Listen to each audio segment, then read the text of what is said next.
کسی اور نے زمین دی، دان میں دی، وہاں کسی نے مندر بنایا، اپنے مذہب کے اعتبار سے بنایا، تو کسی کو کیا پریشانی اس میں ہو رہی ہے؟ مسلمانوں کو کوئی پریشانی نہیں ہو رہی، تو نفرت پھیلانے والوں کو مسجد کو دیکھ کر کے پریشانی کیوں ہو رہی ہے؟ قبرستان کو دیکھ کے پریشانی کیوں ہو رہی ہے؟ اسکول کو دیکھ کے پریشانی کیوں ہو رہی ہے؟ کالج کو دیکھ کے پریشانی کیوں ہو رہی ہے؟ یونیورسٹیز کو دیکھ کے پریشانی کیوں ہو رہی ہے؟ نہیں ہونا چاہیے، غلط بات ہے۔ اس ملک کے پریمبل میں ایک لفظ لکھا ہوا ہے، فریٹرنٹی، بھائی چارہ۔ اگر اس ملک میں بھائی چارہ ختم ہو گیا تو سوچئے ملک کیسا دکھے گا۔ اب واپس آئیے دفعہ کی جو میں بات کر رہا تھا، اس دفعہ میں یہ لکھا ہوا ہے کہ وہ پراپرٹیز جو پہلے حکومت کی تھی اور پھر وقف کی ہو گئی۔ 2013 میں جب جے پی سی بنی تھی وقف کے لیے، تو اس نے یہ پایا تھا کہ وقف کا انکروچمنٹ سب سے زیادہ جو ہے وہ حکومت نے کیا ہوا ہے۔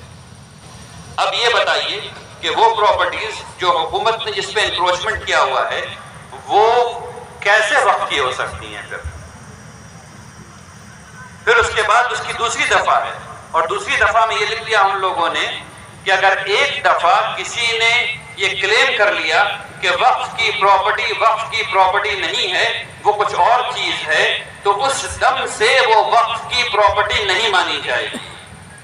اس بات کو سمجھیے تو پھر کیا ہوگا؟ پھر یہ ہوگا کہ وہ قبرستان جس میں آپ نے اپنے دادا جان کو دفن کیا ہے، اس میں آپ اپنی دادی جان کو دفن نہیں کر پائیں گے۔ اس کے بعد جو ریاکشن ہونا ہے پورے ملک میں، اس کو سوچ لیجئے۔ ٹھیک وہی اس کے بعد یہ ہونا ہے کہ اسکول بند ہو جانے ہیں۔ کوئی بھی کہہ دے گا سر فراڈ کر کے کہ یہ وقف کی زمین نہیں ہے، حکومت کی زمین ہے، اور جس دم سے وہ کہے گا اس دم سے وہ وقف نہیں رہے گی۔ تو اسکول ختم، تو یونیورسٹیز ختم، تو کالجز ختم، ہر چیز۔ یہ صرف 2 دفعات سے ہو جاتے ہیں۔ اب وقت نہیں ہے کہ میں اس تمام چیزوں کے بارے میں بتاؤں۔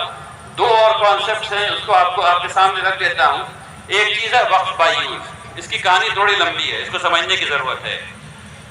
اس ملک میں ایک زمانہ ایسا بھی تھا، صرف 100 سال پہلے تک، کہ جب رجسٹری آفس نہیں تھی، یا 150 سال پہلے 1850 کے آس پاس رجسٹری آفس نہیں تھی۔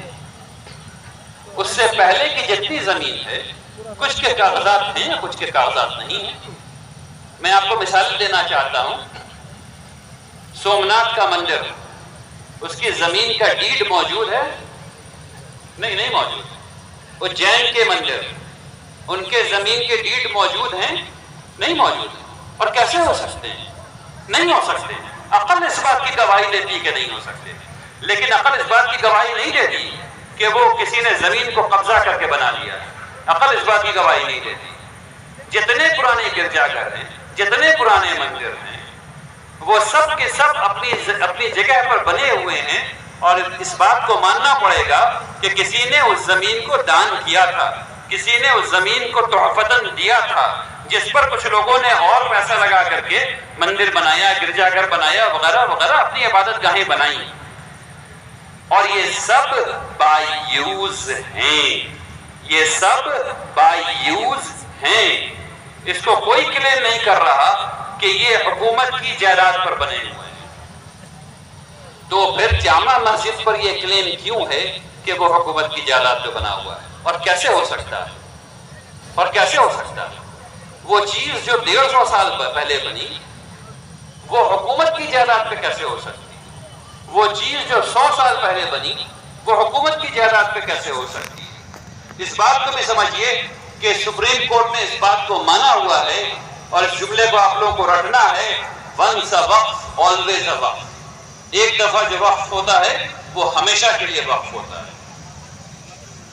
تو جب یہ چیز چلی آ رہی ہے تو کیسے وقف نہیں؟ اب دوسرا آرگیومنٹ سنیے۔ ایسا نہیں کہ کاغذات نہیں۔ 1883 میں انگریزوں نے سروے کیا، اس کا نام تھا کیڈسٹرال سروے، اور یہ واحد ایک سروے ہے جو گیزٹ تک پہنچا۔ اس کے بعد جتنے سروے ہوئے ہیں وہ فائنل نہیں ہوئے، اور اس سروے میں پلاٹ پر نمبر لکھ کر کے انگریزوں نے قبر بنا دی ہے۔ وہاں سے اگر جا کر کے دیکھا جائے تو یہ پتہ چلتا ہے کہ 1883 میں یہ قبرستان یہاں پر تھی، اب نہیں ہے۔ تو جو وقف تھا وہ آج بھی وقف ہے، کیونکہ سپریم کورٹ نے کہا ہے کہ ونس اے وقف آلویز اے وقف۔ بات سمجھ میں آ رہی ہے؟ تو وقف بائی یوز جو ہے وہ ایسا نہیں کہ سب وقف پائیوز کے کاغذات نہیں ہیں، صرف ہم لوگ کھوج نہیں رہے اور حکومت کھوج نہیں رہی، اور بہت سے وقف ایسے ہیں جن کے کاغذات نہیں ملیں گے، ٹھیک اس طریقے سے جیسے اجین کے مندر کے کاغذات نہیں ملیں گے، زمین کے لینڈ ڈیڈ نہیں ملے گی، جیسے کہ سومناتھ کے مندر کی لینڈ ڈیڈ نہیں ملے گی، ٹھیک ویسے ہی۔ تو اس بات کو سمجھ لینے کی ضرورت ہے۔ ایک اور کانسیپٹ ہے، وہ ہے ایویکیوئی پراپرٹی کا، اور یہ سمجھنا آپ سب کے لیے بے پناہ ضروری ہے۔ جب یہ ملک آزاد ہو رہا تھا تو بہت سے مسلمانوں نے یہ طے کیا کہ وہ اس جگہ کو چھوڑ کر کے پاکستان چلے جائیں گے، اور اس میں تین قسم کی جائیداد اس میں پھر نکلی۔ پہلی وہ جائیداد تھی جو لوگ یہاں سے بھاگ کر کے چلے گئے اور ان کو اپنی زمین اور جائیداد کو بیچنے کا موقع